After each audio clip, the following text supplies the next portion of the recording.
Os nossos próximos títulos são o LCI e o LCA. O LCI significa Letra de Crédito Imobiliário, e no caso do LCA são as letras de crédito do agronegócio. Eles funcionam de forma bem parecida, só que a letra de crédito imobiliário ele é um empréstimo que você faz a uma instituição financeira que irá direcionar os recursos para financiamento de imóveis, assim como em sua construção ou reforma. Já no caso do LCA, as letras de crédito captam recursos para destinar ao agronegócio. Então, o objetivo é financiar atividades vinculadas com a produção, comercialização, beneficiamento ou industrialização de produtos ou insumos agropecuários, incluindo máquinas e implementos utilizados em atividades do agronegócio. Mas, novamente, vocês não precisam decorar isso, precisam entender as características, que são que eles podem ser pré-fixados, pós-fixados ou híbridos, são isentos de imposto de renda, e isso daqui é uma coisa muito importante na hora de comparar com os outros títulos. Então ele não vai sofrer aquele desconto no momento de retirada do seu investimento, no momento do vencimento. Ele possui taxa zero de custódia e administração, é garantido pelo FGC também. Em geral, a aplicação mínima também é de R$ 1.000. E aqui a gente tem, da mesma forma que nos outros títulos, algumas opções que são demonstradas através do nome, que é o LCI, mais a instituição financeira, a rentabilidade que ele demonstra. Então aqui no caso é um pós-fixado atrelado ao CDI. Aqui mais para baixo a gente tem uma taxa anual, que seria um pré-fixado. E aqui você pode ver que a taxa é bem diferente dos outros títulos que foram mostrados. Por quê? Por causa do imposto de renda. Então, como ele não incide o imposto de renda aqui, ele vai apresentar uma taxa, entre aspas, menor. Só que na hora de calcular, você tem que levar em consideração justamente esse imposto, na hora do resgate. Aqui a gente tem o prazo e a aplicação mínima para cada um desses títulos. Aqui nós temos um LCA também, que funciona da mesma forma, pós-fixado, um pré-fixado, o prazo e a aplicação mínima.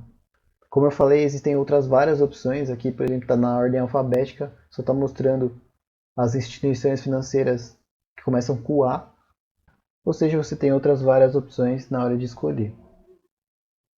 No nosso próximo tópico temos a caderneta de poupança. Primeiramente, a gente tem que entender o que é a poupança e por que ela foi criada. Ela é o tipo de aplicação mais conservador que existe no Brasil.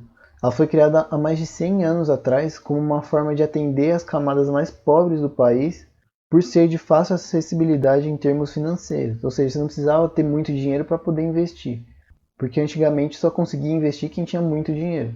A poupança foi justamente criada para esse tipo de coisa, para esse tipo de público. Hoje em dia, depois de a gente ter uma série de desenvolvimentos no mercado financeiro, existem outros títulos que são muito mais atrativos em termos de rentabilidade e com a mesma segurança da poupança, como a gente já viu. Mas antes vamos ver como que funciona a poupança. Quando a taxa Selic supera 8,5% ao ano, a poupança sempre rende 6% ao ano, mais TR, que é uma taxa referencial. No momento essa taxa está zerada, faz muito tempo que ela está zerada inclusive. Então caso a Selic tivesse a 8,5% ao ano, a poupança estaria rendendo 6% ao ano fixo. Porém, quando a Selic fica inferior a 8,5%, como é o caso, a poupança rende 70% da Selic mais a TR. Ou seja, independente do valor que a Selic tiver abaixo desses 8,5% ao ano, a poupança vai render 70% dela. Então, a poupança sempre vai render menos do que a taxa Selic, que é o principal balizador do Tesouro Direto nos títulos pós-fixados. E agora, no momento, a taxa está 4,5% ao ano. Então, a poupança está rendendo 3,15% ao ano. Se a gente considerar a inflação prevista para 2019 como 3,35% ao ano, a inflação vai estar ganhando da poupança. Ou seja, o seu ganho real na poupança seria negativo. Ou seja, você estaria perdendo dinheiro, entre aspas, de deixar investido na poupança. Por quê? Porque você está perdendo da inflação, então o seu ganho real passa a ser negativo. Então, por mais que você coloque seu dinheiro na poupança e no mês seguinte você olha que o valor está maior, ele mesmo assim vai estar perdendo da inflação. Ou seja, isso nos leva a admitir que a poupança não é mais um investimento. Mas quais são as características da poupança? Ela possui alta liquidez, ou seja, você pode movimentar o dinheiro a qualquer hora, então independente se é sábado, se é domingo. Isso é uma diferença do Tesouro Direto, por exemplo, porque o Tesouro Direto funciona de segunda a sexta apenas. Então, teoricamente, se você precisasse do dinheiro na hora, a caderneta de poupança te daria esse dinheiro. Porém, hoje em dia, temos outros recursos para fazer isso. Alguns bancos digitais, por exemplo, eles estão pagando 100% do CDI para a sua própria conta corrente. Ou seja, você deixa o seu dinheiro na conta corrente mesmo e ele vai estar lá rendendo todos os dias 100% do CDI, o que é muito melhor do que a poupança.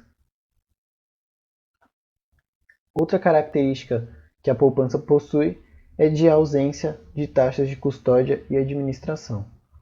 Não tem cobrança de imposto, possui rendimento mensal, ou seja, você tem que esperar 30 dias com o seu dinheiro colocado na poupança para ele poder render. Se você tirar no dia 29, já era, você perdeu todo o seu rendimento mensal.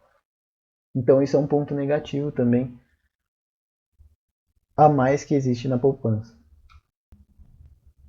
E ele é garantido pelo FGC também.